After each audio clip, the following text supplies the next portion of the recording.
윤 대통령에게 이태원 특별법의 제2요구권 행사를 건의하기로 했습니다. 민주당을 향해선 독소 조항을 제거한 안으로 재협상하자고 제안했습니다.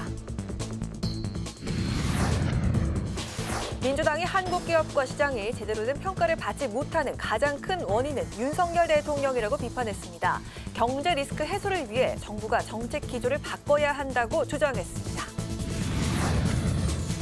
4월 총선을 앞두고 여야가 나란히 저출생 위기 극복 공약을 발표했습니다. 국민의힘은 아빠 출산휴가 한 달을, 민주당은 신혼부부 1억 원 대출 등 다양한 대책을 제시했습니다. 대기자의 시선으로 분석해보는 정가 동향, 목요 정치클럽 기자, 대기자. 여야의 총선 공천 룰이 드러나면서 거대 양당의 인적쇄신 의지가 선거 승패에 어떤 영향을 주게 될지 살펴보고 제3지대 통합이 설 전에 윤곽을 드러낼 수 있을지 예측해보겠습니다.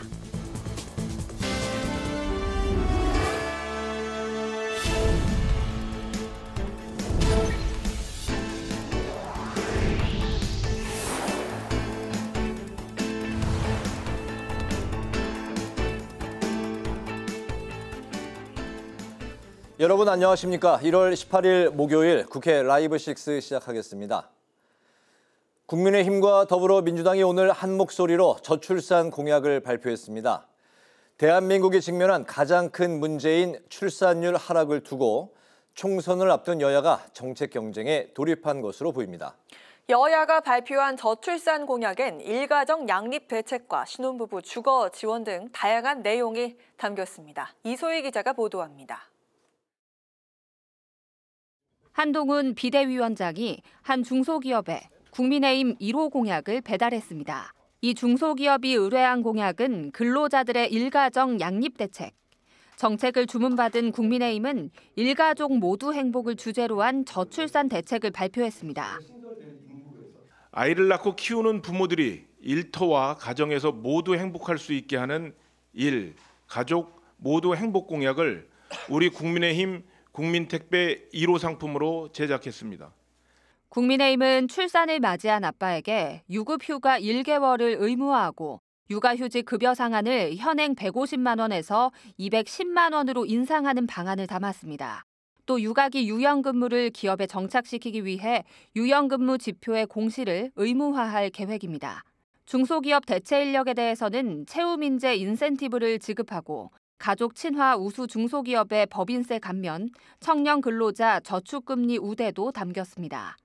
특히 국민의힘은 부총리급의 인구부를 신설해 저출생 정책을 총괄하겠다는 방침입니다.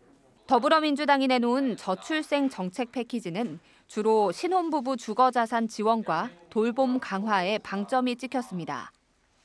국가의 출산 돌봄 책임을 더욱 강화하고 특히 신혼부부들의 가장 큰 고민거리라고 할 수 있는 주거 문제에 대해서 획기적인 대책을 마련하겠습니다. 민주당은 2자녀 이상을 출산한 부부에게 분양 전환 공공임대주택을 제공하고 신혼부부에게 10년 만기 1억 원을 대출하는데 셋째까지 낳으면 원금을 모두 감면합니다. 현행 7년까지인 신혼부부 주거 지원도 10년 차까지 확대하겠다는 계획입니다. 또 8세부터 17세까지 월 20만 원의 아동수당을 지급하고 출생부터 고교 졸업까지 월 10만 원을 펀드 계좌에 입금해줍니다. 아이돌봄 서비스도 소득 기준을 폐지해 모든 가구에 전면 확대한다는 방침입니다.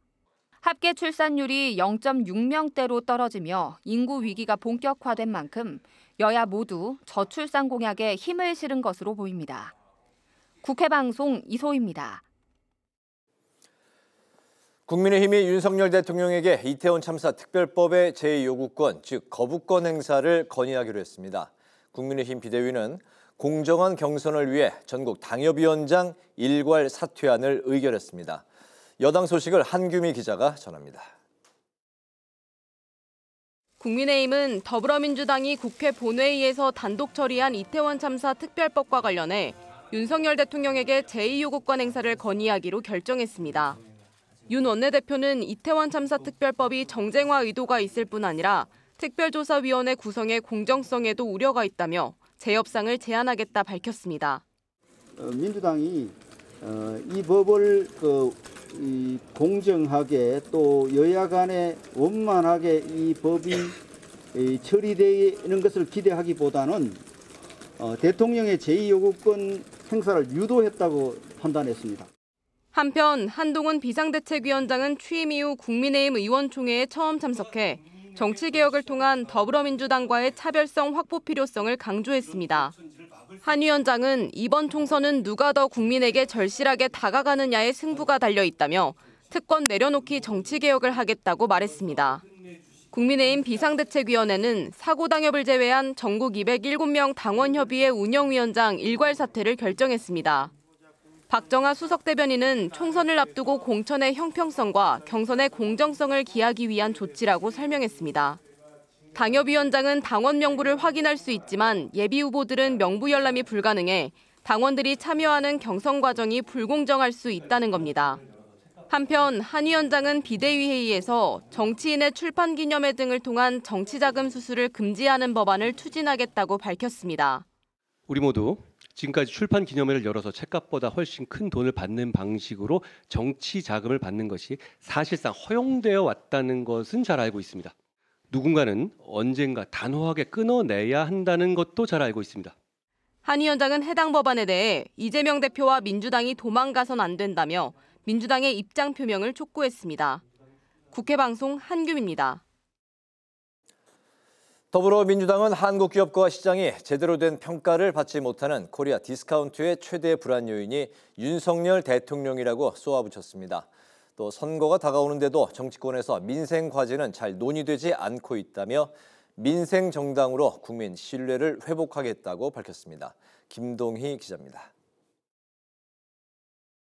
더불어민주당은 한국 경제의 최대 리스크는 윤석열 대통령이라고 주장했습니다.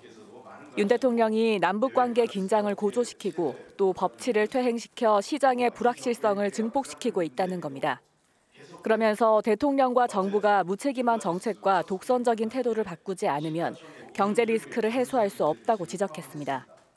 민주당은 윤 대통령이 상속세 완화를 시사한 것에 대해 조세 원칙을 무시한 총선용 선심 정책을 남발하고 있다고 비판했습니다. 지난해 말 주식 양도소득세 완화, 그리고 연초 금투세 폐지, 지난 11일 다주택자 중과세 폐지, 그리고 어제 상속세 완화까지 이 정도 되면 초부자 감세 그랜드슬램이다 이렇게 규정을 합니다. 홍익표 원내대표는 선거 대책 마련을 위한 토론회에서 정치권이 정쟁은 열심히 했지만 가치와 철학이 없어 정책에 일관성이 없다고 지적했습니다. 토론에선 탈세습과 같은 불평등 문제를 해결하려면 사회 정책을 통해 성장 방식을 바꾸는 게 핵심이란 의견이 제기됐는데 홍 원내대표는 불평등 문제를 비롯해 한반도 평화 위기와 양극화, 인구 소멸, 기후변화 문제를 놓고 포괄적으로 대응해야 한다고 강조했습니다. 우리 사회 구조적 변화에 대응할 수 있는 그런 담론과 철학, 시대 정신이 이번 총선에서 좀 제대로 제시되고 또 그로 인해서 투표에 국민들께 투표의 이유를 설명드릴 수 있는 그런 자리가 됐으면 좋겠습니다. 민주당 공천관리위원회는 당헌 당규 공천 기준을 바탕으로 세부 평가 지표에 시민과 국민 의견을 충분히 반영하기로 했습니다. 국민 2,000명을 대상으로 여론조사를 실시하고 언론 등 여론 분석 자료를 활용할 예정입니다. 특히 여성과 청년 또 장애인 후보자의 심사 점수를 25% 가산하기로 했습니다. 국회방송 김동희입니다. 여야가 총선 공약을 잇따라 발표하는 가운데 제3지대에서도 정책 공약들을 내놓고 있습니다. 빅텐트 통합정당을 위한 실무 논의도 본격적으로 진행되고 있는데요. 제3지대 소식은 천지원 기자가 전합니다. 민주당을 탈당한 김종민, 이원욱, 조홍천 의원 3명이 주도하고 있는 미래대연합.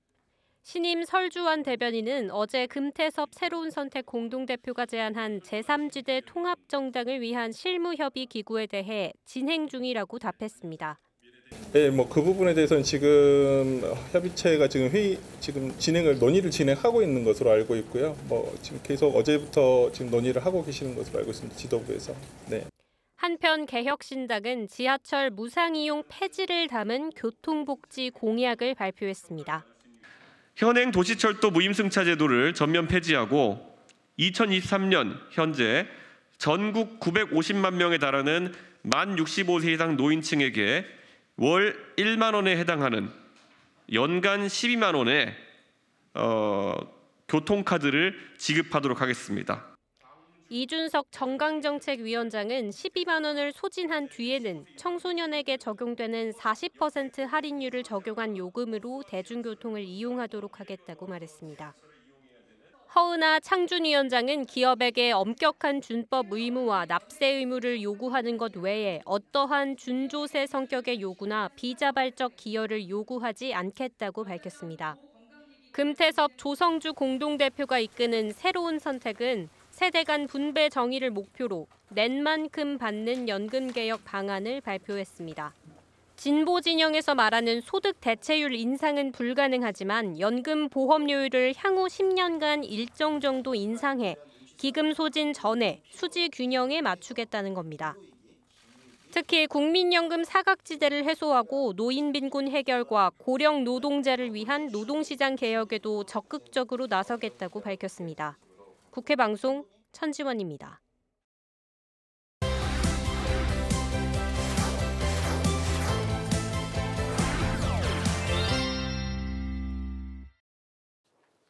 이슈픽에서 여야 정치권 이슈를 좀 더 자세하게 짚어보겠습니다. 오늘은 김지수 아나운서 나와 있습니다. 안녕하세요. 네, 안녕하세요.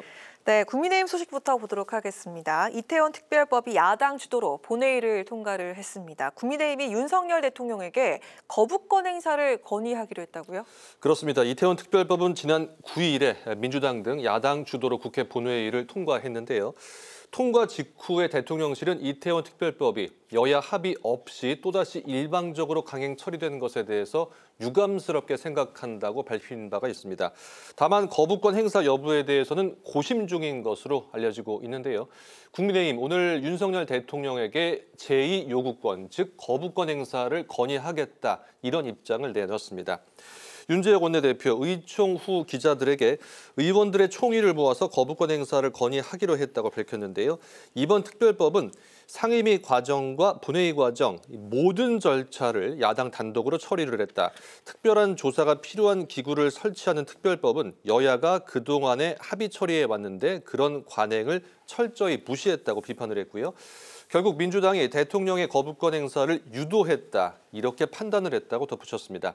한편 이태원 참사 유족들은 국민의힘이 거부권 행사를 건의하겠다고 밝히자 오늘 대통령실 앞에서 삭발식을 진행하면서 강하게 반발을 했는데요. 집권 여당인 국민의힘이 특별법 표결을 거부한 데 이어서 대통령에게 입법권 무시를 건의한다니 분노하지 않을 수 없다며 강하게 비판을 했습니다. 네, 거부권 행사 건의와 함께 또 제시를 한 게 독소 조항을 제거하고 재협상하자 이런 것도 내놨다고요? 그렇습니다. 아직 재협상의 불씨가 남아 있다고도 볼 수 있겠는데요. 국민의힘은 이번 이태원 특별법에 담긴 특별조사위원회 구성을 문제 삼고 있습니다. 야권 추천이 7명, 국민의힘 추천 4명으로 7대 4다. 따라서 공정성을 담보할 수 없는 특조위가 구성되기 때문에 공정한 조사를 기대할 수 없다는 입장이었고요. 특조위가 불송치 또는 수사 중지된 사건 기록까지 열람할 수 있도록 규정을 했다며 이런 규정은 재난과 관련된 특조위에서 유사한 입법의 예가 전혀 없다고 주장을 하고 있는데요. 이에 국민의힘은 공정하게 조사할 수 있는 안, 즉 독소 조항을 제거하는 안을 가지고 재협상을 제안할 방침인데요.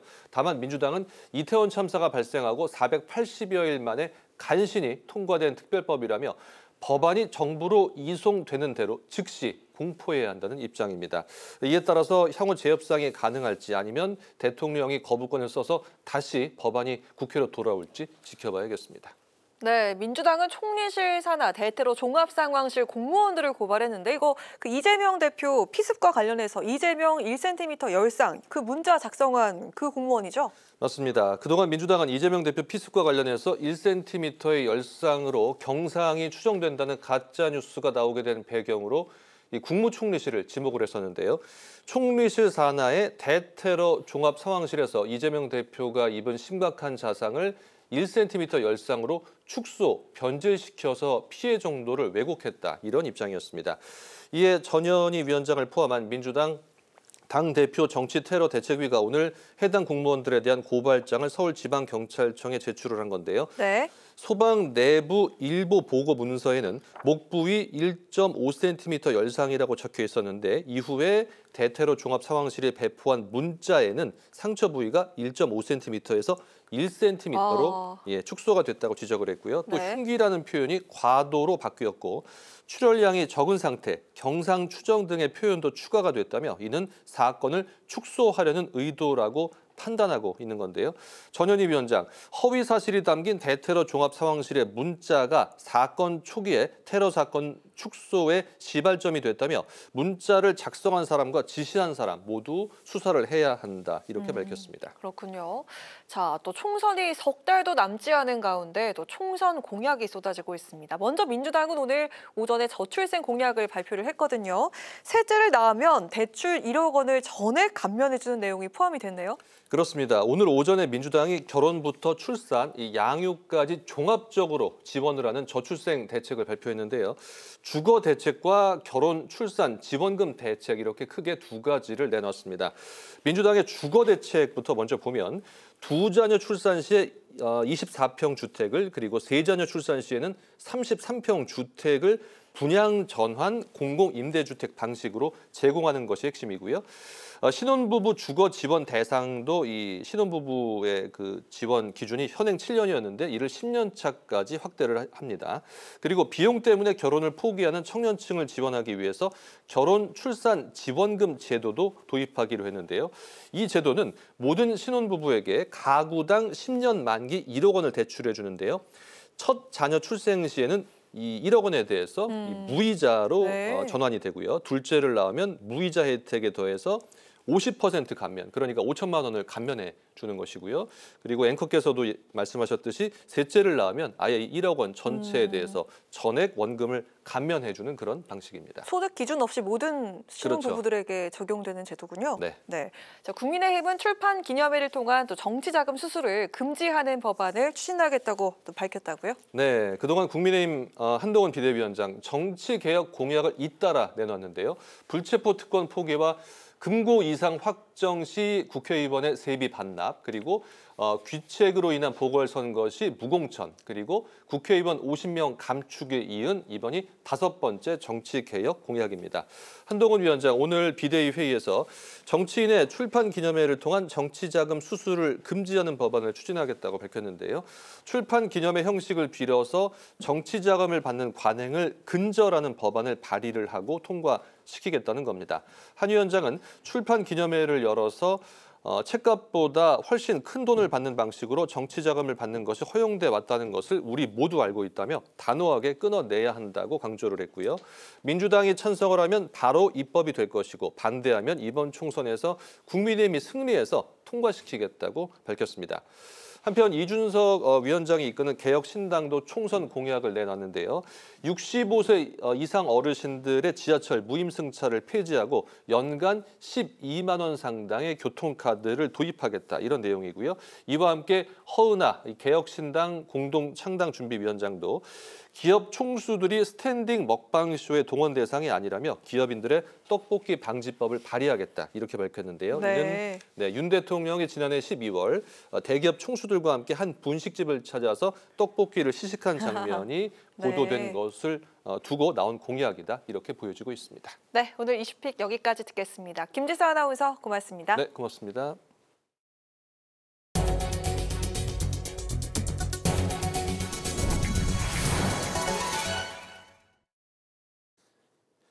김진표 국회의장이 현지 시간으로 어제 알라미 모로코 하원 의장을 만나서 양국의 협력 확대 방안을 논의했습니다.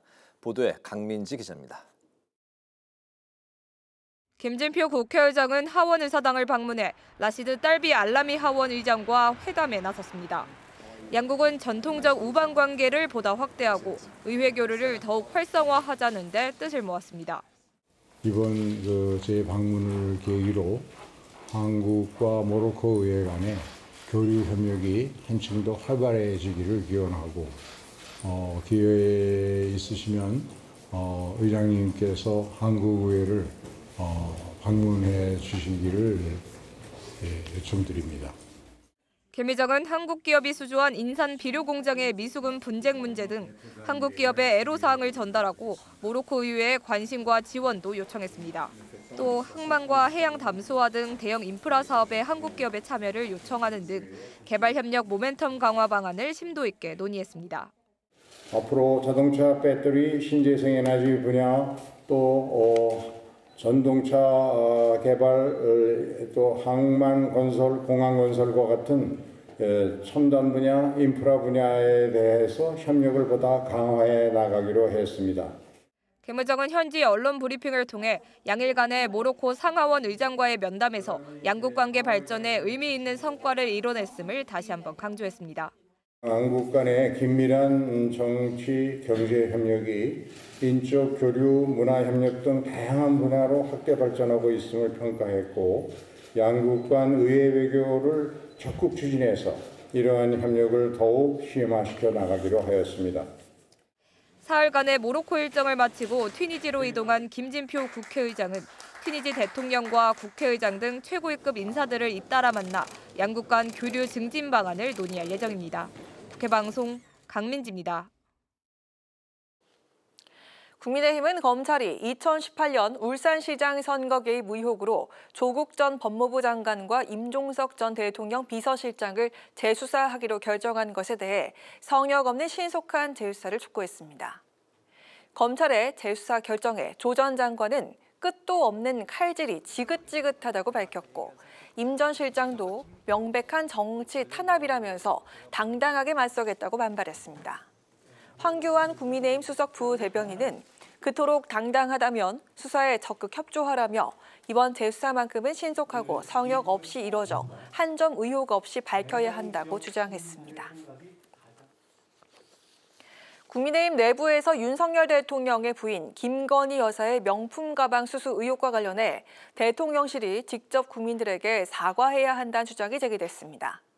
김경률 국민의힘 비상대책위원은 국민들이 요구하는 기대치를 충족하기 위해 대통령실이 노력해야 한다고 말했고, 하태경 의원도 라디오 인터뷰에서 본인이 직접 사과하는 것이 깔끔하다고 생각한다고 밝혔습니다. 한동훈 비상대책위원장은 명품백 수수 논란에 대한 국민 우려를 인지하고 있다며, 그렇기 때문에 제2부속실과 특별감찰관에 대한 검토 문제를 전향적으로 말씀드렸던 것이라고 입장을 밝힌 바가 있습니다. 홍익표 더불어민주당 원내대표는 국민의힘에 전세사기 특별법의 1월 국회 통과를 촉구한다고 밝혔습니다. 홍 원내대표는 실질적 피해 구제 방안을 담은 전세사기 특별법이 법제사법위원회에 계류 중인데 여당의 반대로 답보 상태라며 정부가 국가의 기본 책무인 주거권 보장을 외면하고 있다고 비판했습니다. 특히 한동훈 비대위원장을 향해 1월 임시국회에서 전세사기 특별법과 이태원 특별법 등을 처리해 상생의 국회가 될 수 있도록 협조를 요청한다고 밝혔습니다.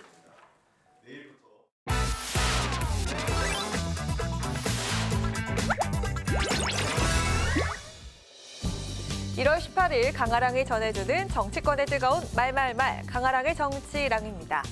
첫 번째 주제는 3선 이상 페널티입니다. 역대 최초 시스템 공천을 표방하고 나선 국민의힘이 공천관리위원회가 지난 16일 발표한 공천 기준을 두고 셈법이 복잡해졌습니다. 동일 지역구에서 3번 이상 당선된 현역 의원이 또다시 본인 지역구에 출마할 경우 경선 득표율의 15%가 감산되는 방식인데요. 해당 의원이 현역 의원 평가에서 30% 이하에 해당하는 점수를 받을 경우 20%의 페널티가 추가되는데, 이러면 최대 35%까지 경선 득표율이 조정되는 셈입니다. 다선 증진이 안 나오도록 제지해야 된다. 증거를 가야 된다. 이거냐? 아니면 당은 이 다선 증진은 정치적 자산이기 때문에 보호해야 된다는 거냐? 그 가치관의 차이거든요. 또 더구나 지금 공천하면 예를 들면 재선을 공천하면은 그분들이 3선이 되잖아요. 그건 또 어떻게 설명해야 됩니까? 네, 동일 지역구 3선 이상 페널티에 적용받는 의원은 불출마를 선언한 장제원 의원과 수도권 출마를 준비 중인 하태경 의원을 제외한 총 22명으로 절반이 영남권 의원들입니다. 한편으론 현역 프리미엄으로 충분히 극복할 수 있다는 점에서 반발이 크게 나오진 않을 거란 예측도 나왔습니다. 우리는 비윤 행사공천은 아니다. 감점이 꽤 많기는 하지만 그래도 이길 가능성이 없지는 않다라고 현역들한테 그런 신호를 주는 거예요. 저도 명색이 우선 국회의원이니까 해당되겠죠. 당이 정한 방침에 따라서 저는 뭐 그걸 순응하면 될 일이고요. 당선들은 불만이 분명히 있겠죠. 그런데 신인들이 보기에 어느 정도 공정한 경선이었다라는 생각이 들 정도가 되려면 이 정도 처방은 필요한 부분이 아니었나. 공천 규칙 발표 다음 날 한동훈 위원장은 4선 이상 중진들과 처음으로 한자리에 모여 시스템 공천 취지를 직접 설명한 것으로 전해지고 있습니다. 그렇다면 한 위원장이 처음으로 참석한 오늘 오전 국민의힘 의총에선 어떤 얘기들이 오갔을까요? 오늘 의총에서는 항의라기보다는 이제 동일 지역 3선 의원이 감점이 이제 최대 35%까지 되지 않습니까? 그럴 경우에 또 상대가 가점 요인이 있으면은 40% 이상까지 차이가 나니까 그런 걱정하는 분이 있었습니다만 많은 분들이 문제 제기하거나 불이하지는 않았습니다. 네, 물론 불만의 목소리도 있지만 과거와 비교해 시스템 공천 원칙을 마련했다는 점에 수긍하는 의원들의 평가가 이어지고 있습니다. 이양수 의원은 객관성을 확보했다고 평했고요. 안철수 의원은 그대로 투명하게 이뤄져야 한다고 밝혔으며 육선의 김무성 전 의원은 국민 뜻이 많이 반영됐다고 평가를 했습니다. 국민의힘 공관위는 오늘 의총에서 나온 질문을 바탕으로 오는 23일 회의를 열고 보다 구체적인 공천 룰에 대해서 결론을 낼 예정입니다. 영남과 중진 의원을 겨냥한 물갈이의 시동을 걸었다는 평가 속에 현역들의 반발이 공개적으로 터져 나올지 이 상황을 지켜봐야겠습니다. 두 번째 주제, 정청래 대항마입니다. 서울 마포 지역구에 더불어민주당의 정청래 의원이 있습니다. 개딸 민주주의, 개딸 전체주의, 이재명 개인 사당화로 변질된 안타까운 지금의 민주당을 상징하는 얼굴이 바로 정청래 의원입니다. 이번에도 어차피 정청래가 될 거다라고 자주 섞인 말씀을 하시는 분들이 많습니다. 어쩔 수 없지 않습니다. 왜냐하면 이번 4월 선거에서 우리 국민의힘의 후보로서 김경률이 나서겠다고 하고 있기 때문입니다. 현재 국민의힘이 스스로 생각하는 정체성이 반민주당이라고 하는 정체성이다라고 하는 부분을 보여준다고 생각하고요. 이재명에 반대하는 것을 자신의 정체성으로 삼고 총선의 시대 정신으로 제시하고 있다라고 하는 것이 안타깝게 느껴집니다. 네, 국민의힘 비대위원인 김경률 회계사가 마포을 현역 의원인 정청래 민주당 최고위원에 맞서 출마할 뜻을 내비쳤습니다. 이른바 자객공천이라고 할 수 있는데요. 정청래 의원이 굉장히 좋아하고 있을 것 같은데요. 어떤 점에서? 정치적 경력이나 기세나 스타일이나 특별히 정청래 의원하고 대척점이 있는 것 같지도 않은데 속칭 게임이 안 된다 이렇게 보시는 그럴 것 같습니다. 그래서 정청래 의원이 굉장히 속으로 웃고 있을 것 같습니다. 여당 대선 주자 1위인 한동훈 정도가 와야 제 의혹이 불타지 않겠습니까? 물려면 한동훈이 와라 이거지. 누구도 얘기하던데 마포을은 험지가 아니라 사지일 겁니다. 일각에선 자객공천으로 한동훈 비대위원장이 자신의 약속을 저버리고 김경률 비대위원을 꽂으려 한다는 주장까지 나왔는데요. 마포을은 김성동 전 의원이 당협위원장으로 있었고 정혜원, 조용술 예비후보가 등록한 상태입니다. 마포의 김성동 위원장 같은 경우 정청래 의원과 붙어가지고 계속 떨어지는 사람을 또 공천하기는 참 어려운 문제 아닙니까? 그런데 이제 김경률이라는 그 회계사 출신 그분은 굉장히 사람이 정의롭고 올바른 스타지 않습니까? 경선 붙여도 나는 김경률 위원장 그분이 이길 수 있다고 생각합니다. 경선을 붙여도. 김경률 비대위원은 모든 후보와 똑같은 선상에서 공정 경선을 펼치겠다고 다짐했습니다. 정청래 의원이 지난 총선 때 17%포인트 차이 압승을 거둔 만큼 마포을은 민주당세가 만만치 않은 지역이죠. 이른바 정청래 대항마를 자처한 김경률 비대위원. 이들의 접전 양상이 펼쳐진다면 마포을이 이번 총선에 또 다른 핫플레이스가 되지 않을까 싶네요. 지금까지 강아랑의 정치랑이었습니다.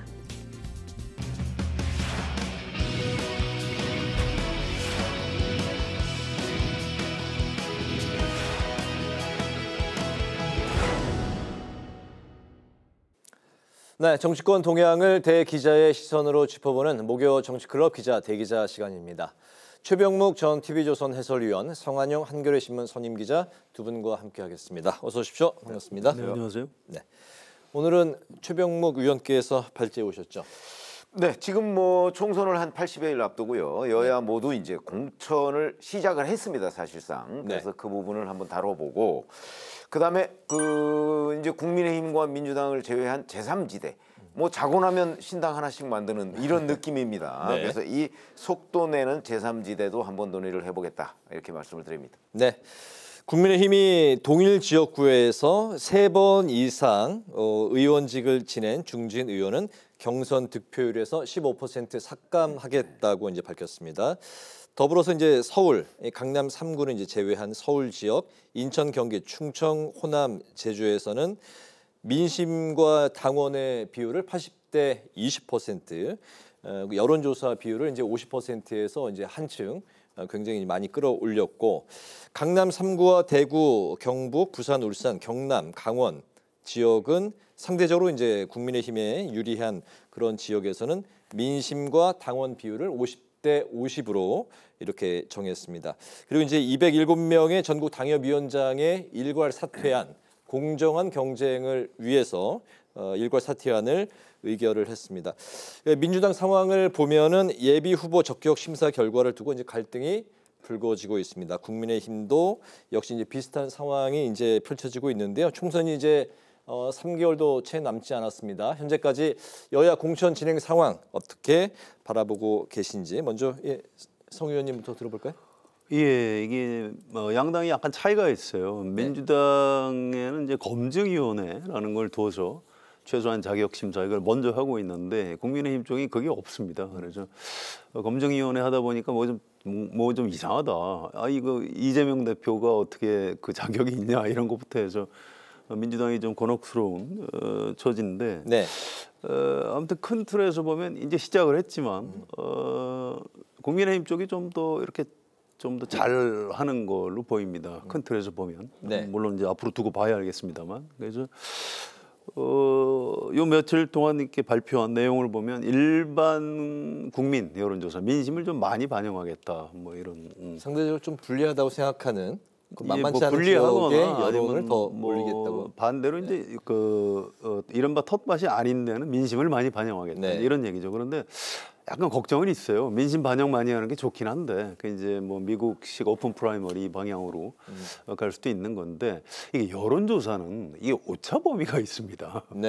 사실은 이 선거인단, 투표인단 등록 받아서 하는 것만큼 정확하지는 않아요. 그래서 물론 당사자들이 여론조사 결과에 승복을 하겠다고 하니까 뭐 별 후유증은 없을 겁니다. 그런데 이런 식으로 정당 경선에서 여론조사를 자꾸 반영하는 게 이게 과연 괜찮은 건지 저는 굉장히 좀 근본적인 의구심이 있어요. 여론조사에 대한 또 이게 적확성에 대한 이견도 또 있더군요. 예, 뭐 이런 식으로 하면 뭐 대통령 선거나 국회의원 선거도 여론조사로 하면 되나요? 그건 안 되지 않습니까? 그래서 굉장히 좀 어려운 문제다 이 말씀을 꼭 하나 드리고 싶고요. 그다음에 그 국회의원들이 뭐 3선 이상을 하면 감점을 잘못하면 35%까지도 받겠더라고요. 최대. 근데 국회의원 여러 번 당선된 사람은 그 잘하니까 당선됐으니까 상을 줘야 될 것 같은데 왜 자꾸 벌을 주려고 하는지. 이제 그 정치인들이 여러 번 당선되는 거를 이제 일반 유권자들이 별로 좋아하지 않으니까 이제 그것 때문에 조금 감점을 주는 것 같은데 좀 이것도 좀 약간 반정치주의 포퓰리즘적 성격이 있는 것 아닌가. 그래서 이 부분에 대해서도 좀 의문이 있습니다. 아무튼 그럼에도 불구하고 이 물갈이 공천을 잘하면 혁신으로 읽히는 거고요. 그렇게 되면 총선판에서 유리해집니다. 그런 차원에서 보면 야당보다는 여당이 좀 더 잘하고 있는 것 같다. 이렇게 평가를 할 수 있을 것 같습니다. 네, 알겠습니다. 동일 지역구 3선 이상 의원에게는 이제 뭐 그 득표율을 좀 감점을 주는 이런 이제 불이익을 주는데 3번 어떤 지역에서 이제 의원직을 지내고 마지막에 이제 다른 지역구로 옮긴 그런 이제 현역 국회의원도 있는데 그렇죠. 어쨌든 이제 그러니까 그런 사람은 감점을 안 하는 거죠. 그렇죠. 예. 그러니까 이제 그런 것들을 유도하는 룰이라고 볼 수가 있습니다. 알겠습니다. 현재 그 여야 공천 진행 상황 어떻게? 근데 공천은 각 지역구마다 사실은 사정이 다 달라요. 민주당은 민주당대로, 국민의힘은 국민의힘대로, 또 국민의힘 내부에서 영남권과 뭐 중부권이 다르고. 예를 들어서 국민의힘 의원들이 지금 서울에 거의 없어요. 그렇죠? 서울에서 만약에 국민의힘 의원이 3선을 했다 연속으로 정말 박수 쳐주고 앞으로 계속 더 하세요 이렇게 얘기를 해야 될 상황이에요. 그런데 똑같이 뭐 3선 이상은 뭐 감점 이건 말이 안 되는 거죠. 그러니까 지역마다 다 사정이 다르다는 거 그거는 이제 명확히 해야 될 것이고, 그다음에 기준을 놓고는 원래부터 이 총선 공천은 기준이라는 게 들쭉날쭉입니다. 그러다 보니까 이제 말들이 많아요. 자기한테 불리하면 뭐든지 불공정하다고 얘기를 하거든요. 국회의원들이 특히 그래요. 그런 점에서 본다면 저는 뭐 기준이 이렇다 저렇다 이거 얘기하는 거 사실은 뭐 큰 의미는 없다고 보고, 더군다나 15% 감점 이게요. 이제 대개 당심 50% 민심 50% 이렇게 하지 않습니까? 근데 당심은요 이미 현역 당협위원장이 상당 부분 잡고 있다고 보면 돼요. 그러니까 저는 15%보다 사실은 감점을 더 해야 돼요. 그게 공정해집니다. 신인이 뚫고 들어갈 수가 없어요. 15% 정도 가지고서는. 그렇기 때문에 그 신인을 이제 신인이 새롭게 어떻게 국회에 입성할 수 있도록 물론 이 신인도 경쟁력이 있어야 되죠. 경쟁력 없는 신인을 그냥 공천할 수는 없는 거 아닙니까? 그런 여러 가지 제도적 장치가 조금 저는 더 나와야 된다고 봅니다. 당협위원장 일괄 사퇴 정도는 좀 이제 부족할까요? 아니 이미 당협은요 그 당협위원장들이 다 장악해놓고 있어요. 그러니까 지금 일괄 사퇴라는 게 레이스까지 거의 다 왔기 때문에. 그러면 일괄 사퇴라는 게 큰 의미는 없습니다. 그냥 형식적인 공정성을 확보하는 차원이다 이렇게 봅니다. 그 당협위원장 사태는 이번에만 한 게 아니고요. 지난 총선에서도 계속 했습니다. 당협위원장을 하면 당원 명부를 볼 수 있거든요. 그건 이제 기득권이다 해서 총선 앞두고 이제 내려놓는 거죠. 그래서 뭐 이렇게 큰 의미를 부여할 일은 아니라고 보시는 게 맞습니다. 알겠습니다. 한동훈 비대위원장이 이제 전국을 돌면서 신년 인사회를 이제 다녔는데요. 마지막으로 이제 어제 이게 서울에서 이제 인사회가 있었습니다. 그러면서 이제 눈에 띄었던 게 김경률 비대위원을 마포울 지역구에 출마자로 추천을 하고 인사를 시켰습니다. 물론 이게 이제 확정된 상황은 이제 아니고 이 지역 마포울 지역구에 국민의힘의 다른 주자가 또 이제 최종 주자가 될 수도 있긴 합니다만 정청래 민주당 의원과 대결할 것이라고 이제 공식 석상에서 밝혔고 이제 소개를 했습니다. 그렇기 때문에 김성동 마포울 당협위원장이 강하게 또 이제 반발을 하고 있는 상황인데요. 대표가 특정 후보에게 이제 힘을 실어주면은 공정한 경선이 될 수 없다. 뭐 이런 이제 입장인데 이게 시스템 공천이 이제 아니라는 이제 그 주장입니다. 이번 사태 좀 어떻게 바라봐야 될까요? 원래 정당의 공정한 경선이라는 건 조금 전에 제가 말씀드렸잖아요. 자기 입장에서 유리하면 다 공정하다고 생각하고 그렇지 않으면 불공정하다고 보거든요. 근데 우리 이런 거 한번 생각해 보시죠. 물론 한동훈 비대위원장이 특정 후보를 손을 들어주면 아마 그 사람이 될 거예요. 그렇지만 자 김성동 당협위원장은요. 저 지역에서 여러 차례 출마를 했습니다. 그런데 모두 낙선을 했고 그 낙선도 그 당선인과 당선자와 굉장히 큰 차이로 낙선을 했어요. 어찌 보면 그러면 이제 더 이상 출마하면 안 되는 거라고 저는 봐요. 그러니까 정당의 공천이라는 거는 이기는 게 우선입니다. 그런 관점에서 본다면 저는 이기는 공천을 할 수 있도록 했다면 저는 그게 선이다 이렇게 봅니다. 정당에서의 선은 공정보다는 이기는 공천이 중요하다고 보기 때문에 국민의힘의 주장도 현재 그 모토가 이기는 공천을 하겠다는 거 아니에요? 그건 뭐 아니 그건 민주당도 마찬가지일 겁니다. 그렇기 때문에 저는 이제 김성동 당협위원장이 그동안 여러 차례 거기서 큰 차이로 그 패배를 했다면 이쯤에서는 본인은 물러날 줄 알아야 된다 이렇게 생각합니다. 정청래 의원의 아성이 바로 이제 마포을 지역구인데 김경률 회계사 경쟁력이 있다고 보십니까? 이제 그런데요. 그러면 그냥 전략 공천을 하면 되지 않습니까? 이걸 왜 시스템 공천을 하고 있다고 거짓말을 하죠? 그 앞뒤가 안 맞는 얘기예요. 이거를 말을 이왕이면 우리 김경률 회계사가 이 지역의 경선에 도전을 하겠다고 합니다. 뭐 이렇게까지 또 여기 김성동 당협위원장 계시지만 또 다른 또 저 후보 예비 후보들이 더 있습니다. 이분들하고 멋진 경선을 하실 겁니다. 예를 들어서 말을 그렇게 했다면 뭐 공천을 시스템 공천을 하겠다는 얘기구나라고 그나마 좀 봐줄 여지가 있는데 이거는 앞뒤가 안 맞는 얘기예요. 이건 절대로 옳지 않고요. 이게 왜 그런지에 대해서 약간 이해는 갑니다. 이게 이제 개항에서도 원희룡 장관 손을 번쩍 들어줬죠. 네. 사실은 거기서도 언론에 많이 안 나서 그렇지 그 지역의 당협위원장이 지금 반발하고 있습니다. 이건 뭐냐 그러고. 근데 이거는 이재명 대표하고 정청래 최고위원에 대한 어떤 그 적대감과 분노 때문에 그런 것 같아요. 네. 그럼 앞으로도 계속 한동훈 위원장이 이렇게 할 수 있을까요? 못합니다. 앞으로도 계속 이렇게 하면 큰일 나요. 그 총선 치르기도 전에 국민의힘이 뒤집어질 수 있습니다. 이건 잘못된 거고요. 이거는 지금 뭐 지상욱 전 의원, 정양석 전 의원, 지금 그 연세가 좀 많은 당협위원장들이 자진해서 지금 사퇴를 하고 있습니다. 이게 좀 보이지 않는 손이 이제 이미 작동을 해서 조정을 하고 있는 거죠. 네. 전 그게 맞다고 보고요. 정치에도 최소한의 예의와 금도가 필요한 겁니다. 이 김성동 위원장 굉장히 인품이 훌륭한 분이고요. 네. 이 부친이 그 김수환 전 국회의장이세요. 그래서 이 정치 명문가의 자제분이라서 그런지 이 상황인데도 그렇게 심하게 욕설을 하지 않습니다. 다만 좀 고민해보겠다 이러고 있는데 이건 잘못한 것 같아요. 저는 이거 개인적으로 한동훈 위원장이 사과해야 될 일이라고 생각을 합니다. 아무튼 앞으로는 뭐 이런 식의 뭐 누구를 위원장이 손을 들어주는 일 이런 절대로 해서는 안 된다고 생각합니다. 알겠습니다. 제가 경쟁력을 여쭤봤는데 그냥 다음 질문으로 넘어갈까요? 왜냐하면 그 경쟁력은 저희가 여기서 판단하기가 쉽지가 않습니다. 알겠습니다. 여하튼 분명한 거는 김성동 당협위원장이 여러 차례 큰 차이로 졌다. 이거는 분명한 겁니다. 그것도 이제 국민의힘 입장에서는 이제 고려 사항이었을 것이다. 아니 그걸 고려하지 않고 세상에 총선에서 뭘 고려하겠습니까? 알겠습니다. 국민의힘 이제 안팎에서는 최근에 이제 김건희 여사 명품 가방 수수 의혹에 대해서 이제 공개적으로 사과를 해야 된다, 또 아니다 여부에 대해서 이견을 보이고 있는 상황입니다. 일예로 윤재욱 원내대표는 사건의 본질은 정치 공작이다 이렇게 이제 공식 입장을 밝혔지만 당 내에 또 다른 인사들 예를 들면 이제 하태경 의원, 김경률 비대위원, 이수정 교수 같은 경우는 김 여사의 사과를 요구하고 있는 상황입니다.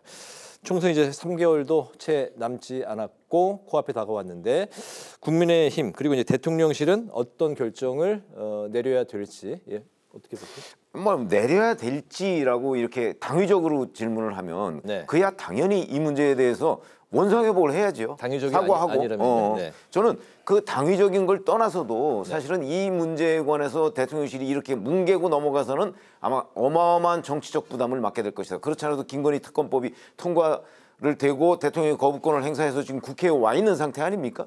이 상황에서도 계속 이건 모르겠다. 뭐 답변 없다. 우리 입장 없다. 이런 식으로 해서 과연 총선에서 몇 석을 이루려고 하는가 하는 부분에 대한 의문이 아주 강하게 들기 때문에 저는 뭐 당내에 이런 의견 이전에 저는 한동훈 비대위원장이 이 문제에 관한 해법을 그 해법은 여러 가지가 있을 수 있습니다. 그 문제를 용산과 조율을 하든 아니면 본인이 요구를 하든 그렇게 해야 된다고 보는 입장입니다. 공개적인 사과 말고 뭐 좀 아니 우선 설명을 해야죠. 자, 그 명품백을 이 동영상을 보면 받은 걸로 보이는데 받았느냐 안 받았느냐, 왜 이런 일이 벌어졌느냐, 그리고 사과할 일이 있으면 당연히 사과해야죠. 네, 알겠습니다. 성 의원님. 예, 뭐 똑같은 생각이고요. 그 부분은 반복하지 않겠습니다. 오늘 의원총회에서 윤재욱 원내대표가 이게 본질이 공작이고 함정이다 이제 이런 얘기를 했어요. 그때 이제 하태경 의원이 그 알겠는데, 그 좋다. 그런데 국민들이 볼 때는 그거 잘못된 거다. 그 당의 공식 입장을 그런 식으로 정리하면 되겠냐 이렇게 하니까. 다시 이제 윤재욱 원내대표가 글쎄 뭐 발언을 좀 자제해달라는 취지고 아무튼 이건 공작 아니냐, 함정 아니냐 이제 이렇게 얘기를 했더니. 하태경 의원이 자리에 앉아서 아이고 수도권 선거 이 망칠 일 있습니까? 이제 이렇게 얘기를 했어요. 그래서 자막으로도 나가고 있네요. 이 의원총회에서 의원들이 이렇게 술렁술렁하면서 의총이 끝났습니다. 그래서 이거는 의원들이 말을 안 하고 있어도 이게 사실 다 아는 문제예요. 그래서 저는 가장 중요한 사람이 한동훈 비대위원장이라고 생각을 합니다. 네. 한동훈 위원장을 윤석열 대통령이 선택을 했겠지만 국민의힘 안에서도 한동훈 위원장이 하는 게 좋겠다라고 상당수 의원들이 찬성을 해주고 또 국민의힘 지지자들도 그것도 괜찮겠다 이렇게 해준 이유가 뭘까요? 저는 이런 어려운 문제를 한동훈 위원장이 풀 수 있다. 아주 좀 쉬운 표현으로 고양이 목에 방울을 달 수 있는 사람은 한동훈밖에 없다. 바로 이것 때문에 위원장을 시켜준 거라고 생각을 해요. 근데 네. 아직까지는 뭐 별로 모습을 보이는 게 없습니다. 그제 사선 중진들하고 밥 먹으면서도 뭐 용산에서도 뭐 이런저런 그 준비 생각이 좀 있을 겁니다. 이렇게만 얘기를 했지 자기가 뭘 하겠다는 얘기는 아직 안 하고 있어요. 그래서 네. 아까 최 의원 말씀하신 거에 저 100% 공감하고요. 여기 이 문제 풀지 못하면 한동훈 위원장 총선 이기기도 어렵고 본인이 정치 지도자로 제대로 서기도 어렵습니다. 이게 굉장히 중요한 문제다. 여기까지만 말씀드리겠습니다. 알겠습니다. 민주당 이재명 대표 이야기로 이제 가겠습니다. 이제 피습 보름 만에 이제 어제 당무에 복귀하면서 정권 심판 그리고 이제 당내 통합에 대한 메시지를 이제 밝혔는데요. 현재 이제 이 대표에게 가장 커다란 숙제가 이제 공천 관리일 텐데 추가 이탈자를 막기 위한 공천 관리 전략 이재명 대표 이제 민주당 차원에서 좀 어떻게 풀어야 될지 성 의원님. 그래서 민주당 공천 관리는 여당보다 훨씬 좀 시끄러울 것 같아요. 이미 훨씬 더 시끄럽지만 네. 일단 검증위원회 통과 기준이 제가 봐도 좀 막 들쑥날쑥합니다. 이게 뭐 정의찬 뭐 이런 분들에 대해서 꼭 그렇게 하는 게 옳았는지 또 전병헌 전 의원 이런 분들도 이제 거기 통과를 못했던데 이게 검증위원회에서 컷을 해버리면 지금 이낙연 신당 나와 있지 않습니까? 네. 뭐 그쪽으로 갈 수도 있고 무소속 출마도 할 수 있고 그래요. 이게 굉장히 어려운 겁니다. 이재명 대표의 정치 경험이 없어서 그냥 뭐 검증위에서 하자는 대로 그냥 그러면 되나 보다 좀 이러고 있는데 이 상당히 큰 그 대형 화재로 번질 수 있는 불씨를 지금 계속 키워나가고 있는 측면이 있습니다. 네.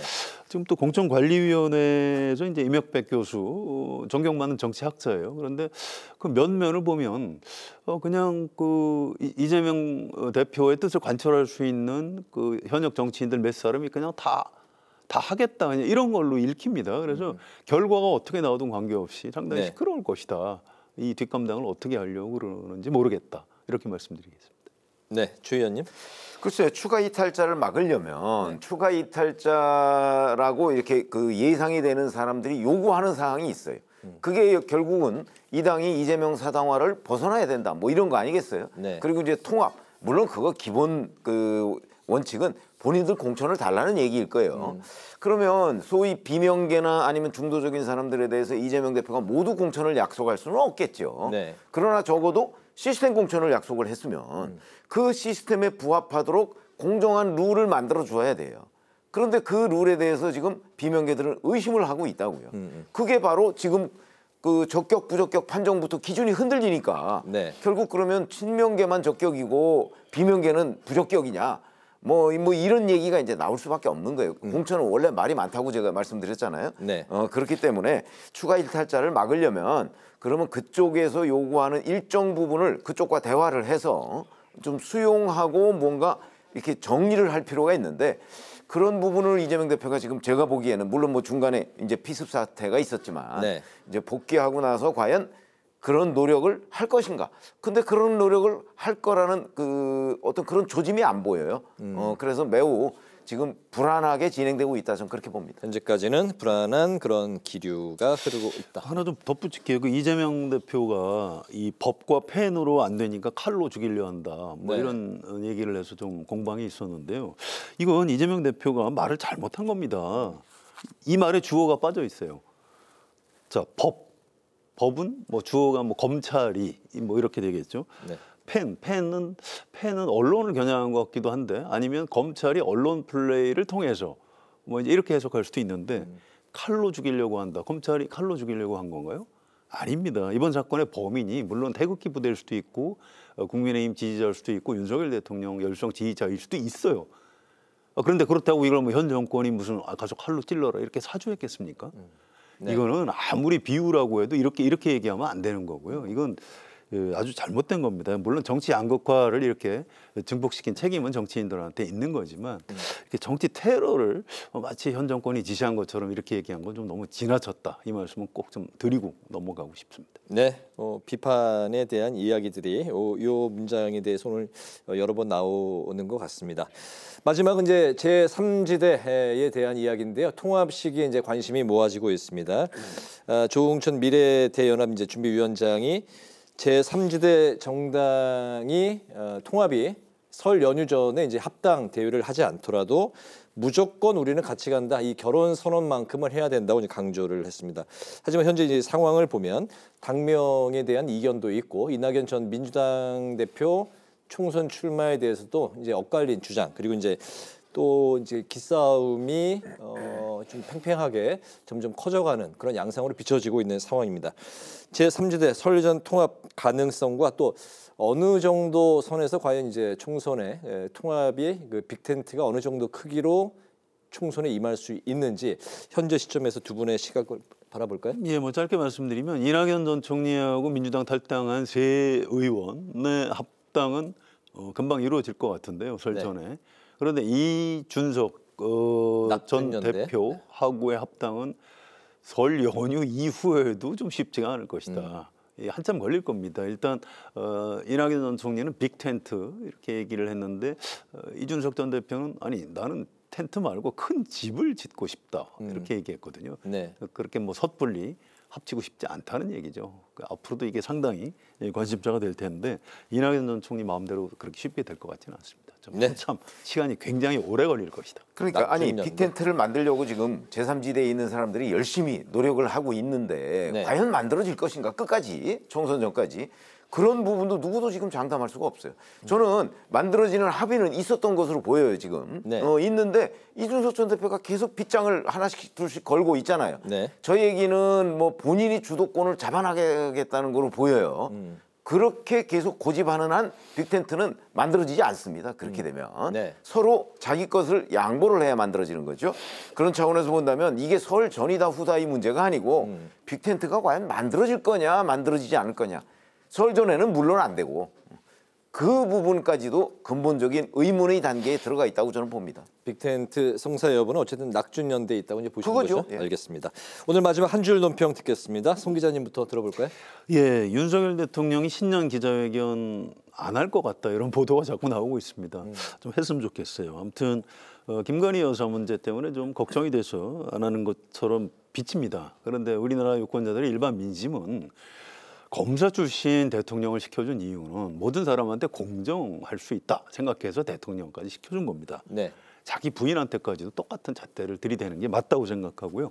아까 우리 최 의원님 말씀하신 대로 대통령이 기자회견 열어서 사과하고 특별감찰관 임명해서 이런저런 의혹에 대해서 감찰하도록 이렇게 하면 됩니다. 그러면 민심도 좀 가라앉을 것이고요. 그렇게 해야 윤석열 대통령도 뭐 경제나 외교안보 이런 국정에 좀 더 전념할 수 있을 것이라고 생각을 합니다. 그래서 오늘 제 한 줄 논평. 그래서 김건희 여사는요? 라고 하겠습니다. 네. 그런데 김건희 여사는요? 네. 알겠습니다. 네. 최 의원님. 자, 뭐 지금까지 민주당 얘기도 하고 제3지대 얘기도 많이 했습니다. 그래서 이제 뭐 자고 일어나면 뭐 신당 얘기도 나오고요. 근데 민주당도 지금 뭐 탈당하는 사람들 하나둘씩 생기고 물론 뭐 현역 의원은 뭐 3명밖에 없지만 앞으로 계속 나올 가능성도 있고 뭐 이래서 일반론으로 제가 얘기한 한 줄 논평은 선거는 통합이 분열 코드를 이긴다로 하겠습니다. 네, 알겠습니다. 목요 정치클럽 기자 대기자 지금까지 최병묵 전 TV조선 해설위원, 성환영 한겨레신문 선임 기자와 함께 여야 공천 전략에 대한 평가, 제3지대 통합 윤곽이 설 전에 드러날 수 있을지 중심으로 오늘의 전국 현안을 살펴봤습니다. 오늘 좋은 말씀 잘 들었습니다. 고맙습니다. 오늘 국회 라이브 6도 여기서 마치겠습니다. 시청해 주신 여러분 고맙습니다.